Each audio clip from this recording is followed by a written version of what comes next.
SSC teacher recruitment West Bengal school service কমিশনের যে counselling প্রক্রিয়া 11-12 সেখানে ফার্স্ট ফেজ পার্ট 1 কাউন্সেলিংয়ে 7টি সাবজেক্টের কাউন্সেলিং হয়েছে, অবশ্যই মিডিয়াম ধরে।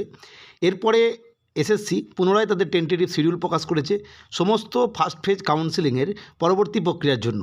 সে জায়গায় প্রথম দিকে অর্থাৎ এই যে কাউন্সেলিং শিডিউল দিয়েছে সেখানে প্রথমে 8টি বিষয়ের অর্থাৎ আরও 8টি বিষয়ের কাউন্সেলিং শুরু হবে এবং যেখানে যে শিডিউল দেওয়া হয়েছে সেই শিডিউল অনুযায়ী প্রথম দিকে যে শিডিউলগুলো দেওয়া হয়েছিল সেখানে কোন কোন সাবজেক্ট রয়েছে যেটা আমরা দেখি। Mathematics, geography, accountancy, home management, home science এবং হিন্দি, অর্থাৎ এই কটা বিষয়ের কিন্তু কাউন্সেলিং হবে এবং এই কাউন্সেলিং হওয়ার মূল উদ্দেশ্যই হচ্ছে ম্যাচিং ভ্যাকেন্সি, যেটা অর্থাৎ ভ্যাকেন্সি রিলেটেড যে প্রবলেম যেটা দীর্ঘদিন ধরে তোমরা শুনে আসছো সেই বিষয়, অর্থাৎ ম্যাচিং ভ্যাকেন্সি কিন্তু পাঠিয়ে দিয়েছে।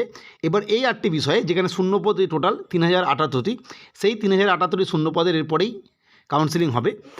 ফলে এই সমস্ত সাবজেক্টে যারা তারা রেডি থাকো, সমস্ত ডকুমেন্টস রেডি করে তোমাদের কিন্তু কাউন্সেলিং হয়ে যাবে প্রথম যে শিডিউলটা দিয়েছে সেই শিডিউলে। এবং সম্ভবত আগামী সপ্তাহেই তোমাদের ভ্যাকেন্সি অর্থাৎ ভ্যাকেন্সি লিস্ট যেটা কোন কোন স্কুল রয়েছে, সিএমএল যেটা অর্থাৎ কার কবে মানে কত নম্বর নাম রয়েছে এবং তারপরে ইন্টিমেশনের ডাউনলোড, এই সমস্ত তথ্য এসএসসি ওয়েবসাইটে দিয়ে দেবে।